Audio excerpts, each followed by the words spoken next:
나이가 들어가면 덩달아 훈장처럼 늘어나는 게 있죠. 흔히 나이살이라고들 하는데 나이를 먹는 것만큼 두리뭉실 복부의 지방만 늘어가고 있습니다. 복부에 중성지방이 쌓이게 되면 다른 장기로 퍼지게 되면서 여러 가지 질병이 생기게 된다고 합니다. 그런데 그 중성지방을 없애주고 피를 맑게 해주는 식품이 있습니다. 그것은 바로 대파인데요. 그러면 대파를 어떻게 먹어야 건강을 해치는 중성지방을 없앨 수 있을까요? 복부지방과 중성지방이 있으시다면 이 영상을 꼭 보시길 권해드립니다. 그 이야기 지금 시작합니다. 안녕하십니까, 주의사 전성시대입니다. 사람들은 나이가 들면서 살이 찌고 있으면 듣기 좋으라고 나이 들면 마른 것보다는 좀 부하게 보이는 게 좋아 이러지요. 그런데 부하게 보이면서 보기만 좋으면 뭐하나요? 근육이 빠져나간 팔다리는 가늘어지고 배만 볼록 나오는 복부 비만이 건강에 얼마나 해로운지 아신다면 부하게 살이 찌는 걸 좋다는 말은 못할 겁니다. 중성지방 얘기 좀 하고 가겠습니다. 특히 배만 볼록 나오는 복부 비만은 중성지방이 저장고 역할을 한다고 합니다. 복부에다 지방을 저장하고 있다는 얘기인데요. 누구 허락받고 거기다 저장을 하고 있을까요? 임대료도 안 내고 지방을 저장하는 것까지는 좋다 이겁니다. 그런데 그 중성지방은 살금살금 다른 장기로 지역을 넓혀가며 질병을 만들고 있습니다. 우리 몸의 중요한 장기들은 다 배 안에 있습니다. 복부에 쌓인 중성지방은 다른 장기로까지 퍼지면서 장기 기능은 저하될 수밖에 없다고 하는데요. 뿐만 아니라 고지혈증과 콜레스테롤 수치까지 올라가게 하고 그것으로 인해 고장나는 장기가 한두 군데가 아니라는 겁니다. 보통 심혈관 질환 하게 되면 흔히 콜레스테롤 수치부터 생각하게 됩니다만 문제는 중성지방에 있었습니다. 중성지방이 혈관은 물론이고 간, 심장, 콩팥 이런 장기에 축적되면서 내장 지방을 만든다고 합니다. 중성지방 수치가 높은 이유는 음식을 많이 먹어서라기보다는 활동량이 적어서 잉여 에너지가 복부를 저장 창고로 사용하고 있다는 겁니다. 문제는 서양 사람들보다 우리나라 사람들이 중성지방 수치가 높다고 하는데요. 그 이유는 이렇습니다. 많은 사람들이 잘못 알고 있는 게 있지요. 고기를 먹고 동물성 지방 때문에 살이 찐다 이렇게 생각하는데 살이 찌는 이유는 동물성 지방이 아니고 탄수화물 때문에 살이 찌고 중성지방 수치가 올라간다는 겁니다. 그 이유는 이렇습니다. 탄수화물을 섭취하면 포도당으로 변해 에너지원으로 쓰는데 다 쓰지 못하고 남아있는 포도당은 간과 근육에 저장이 된다고 합니다. 그런데 많이 먹게 되면 그래도 남는 게 있죠. 그것은 중성지방으로 전환되면서 저장 창고로 가게 된다는 얘기입니다.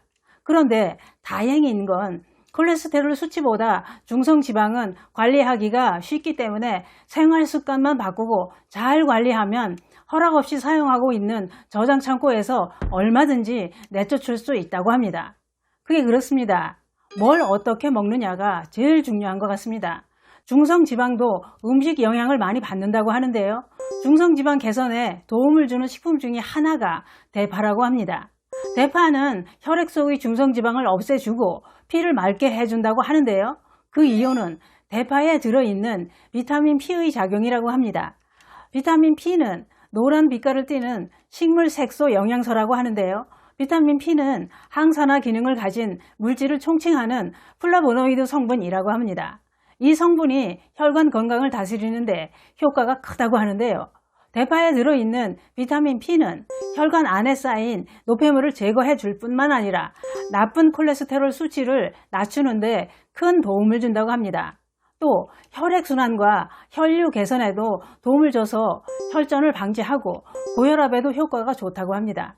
그러면 대파 속의 비타민 P를 효과적으로 섭취할 수 있는 방법은 없을까요? 있습니다. 대파랑 궁합이 잘 맞는 식품이 돼지고기라고 하는데요. 그 방법은 이렇습니다. 냄비에 물 없이 대파와 양파만 큼직하게 썰어서 두껍게 깔아줍니다.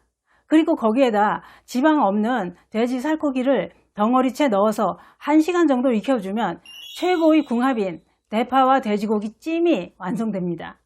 돼지고기의 비타민 B1 성분은 대파의 알리신 성분을 만났을 때 체내 흡수율이 높아진다고 합니다.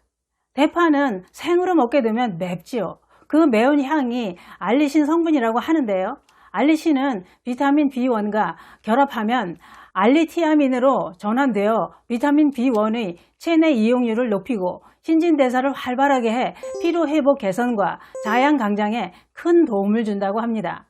그런데 대파는 60도 이상의 열로 가하거나 저온 건조를 하게 되면 매운맛은 사라지고 더 단맛이 나는데 그것은 아조엔이라는 성분이 만들어지기 때문이라고 하는데요.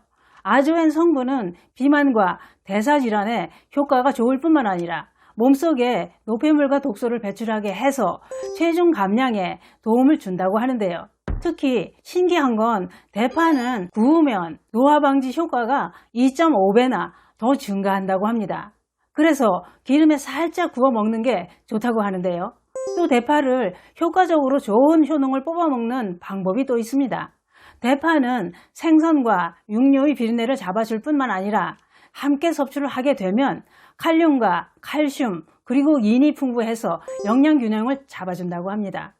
또 음식에 넣어서 섭취하는 것보다는 대파차를 만들어 섭취하는 게 몸에 좋은 성분을 꾸준하게 섭취할 수 있는 좋은 방법이라고 하는데요.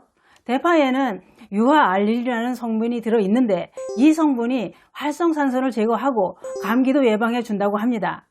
또 염증을 억제하고 살균과 항균 작용까지 해준다고 합니다. 이렇게 좋으니 차를 만들어서 꾸준히 마시는 게 좋을 것 같습니다. 대부분 사람들은 대파 뿌리를 버리는데 버리지 마시고 말려두었다가 끓이면 국물 육수로 사용해도 되고 몸에 좋은 대파차로 마셔도 됩니다. 대파 흰 부분은 비타민C가 사과보다 5배나 많다고 하는데요. 뿌리만 끓여도 되고 줄기 흰 부분도 같이 끓여도 되는데 이때 생강을 한쪽 넣고 끓이면 더 좋은 효과를 볼 수 있다고 합니다. 파를 달인 물은 류머티즘, 관절염, 동상에도 효능이 있고 신경 안정과 피로 회복에도 좋은 효과가 있다고 합니다. 대파는 줄기보다 뿌리에 알리신 성분이 2배 정도 더 많이 들어있다고 하는데요.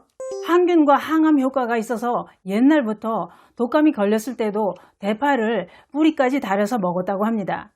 돼지고기를 삶을 때도 대파 뿌리를 넣는 게 고기의 누린내를 잡아주고 맛도 좋다고 합니다. 또 요즘은 대파로 김치도 많이 담아 먹는데 참 맛있더군요.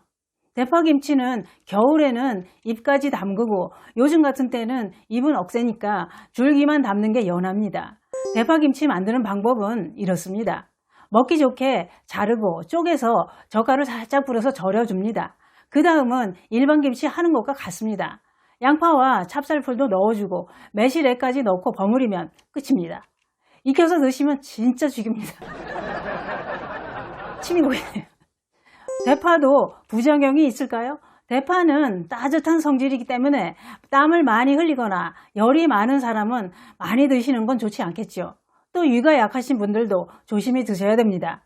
그게 그렇습니다. 음식에 맛을 내기 위해 넣었던 대파에도 알고 보니 놀라운 효능이 많이 있었습니다.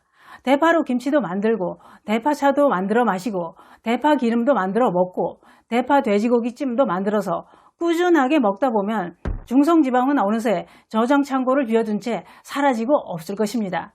중성지방 대파로 해결할 수 있습니다. 감사합니다.